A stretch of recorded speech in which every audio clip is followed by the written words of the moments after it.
eletricidade. Ohm faz a lei. Nós abordamos hoje o degrau superior de nossos altos estudos elétricos. Então, resumamos as coisas para aqueles que não estavam aqui. Assim que, sob uma fonte de tensão U, medida em volts, ligamos uma resistência R, medida em ohms. Passa uma corrente I. Ei, passa uma corrente I, eu disse. Uma corrente I medida em amperes.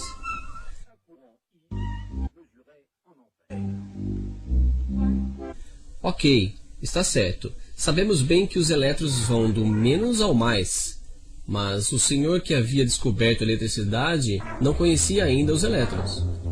Eles tinham decidido que a eletricidade ia do mais ao menos e tinham baseado toda a fórmula em cima disso.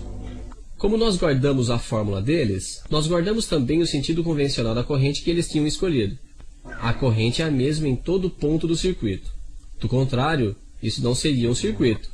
Mas essas três grandezas são excessivamente ligadas. Por exemplo, R é um fixo. Se U aumenta, I aumenta. Se U é fixo, quando R aumenta, nesse caso, I diminui. De forma que, em todo o circuito elementar, assim que um comete qualquer variação, calculamos facilmente a terceira.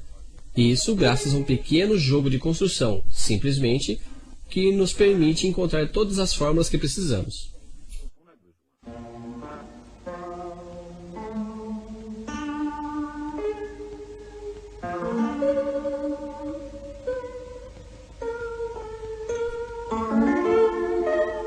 Mas isso é o beabá. Agora uma pequena colocação. Eu tenho um aparelho a transistor que funciona a 6 volts, mas o senhor Volta tem somente pilhas de 1,5 volts para nos propor. Mas eu sei bem que empilhando 4 pilhas no sentido correto, eu terei meus 6 volts e minhas músicas. Eu fiz o que chamamos uma ligação série.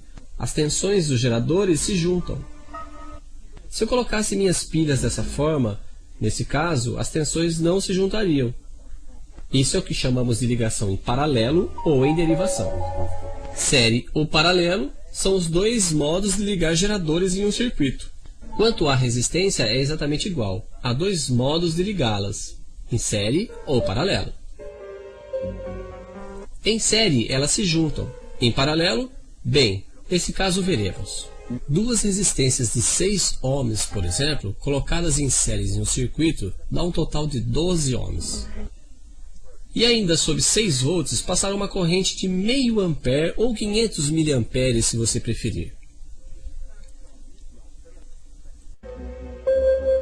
Não vale a pena acordar o Sr. Ampere para saber disso. Por outro lado, se o Sr. Volta vier medir a tensão em nosso circuito, ele encontrará 6 volts daqui até aqui, é evidente. Mas daqui até aqui, ele encontrará somente 3 volts. E os 3 que sobram, ele encontrará daqui até aqui.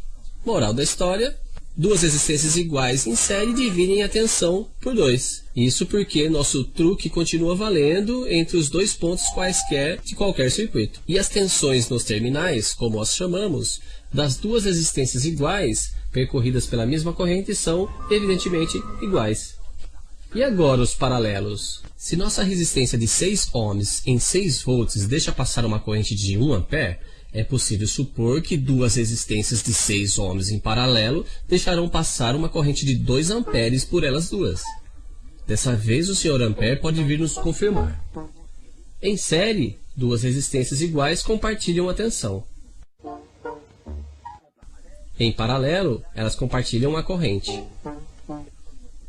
E como nosso truque ainda continua válido, podemos calcular que as duas têm a mesma função, que é uma só resistência de 3 ohms.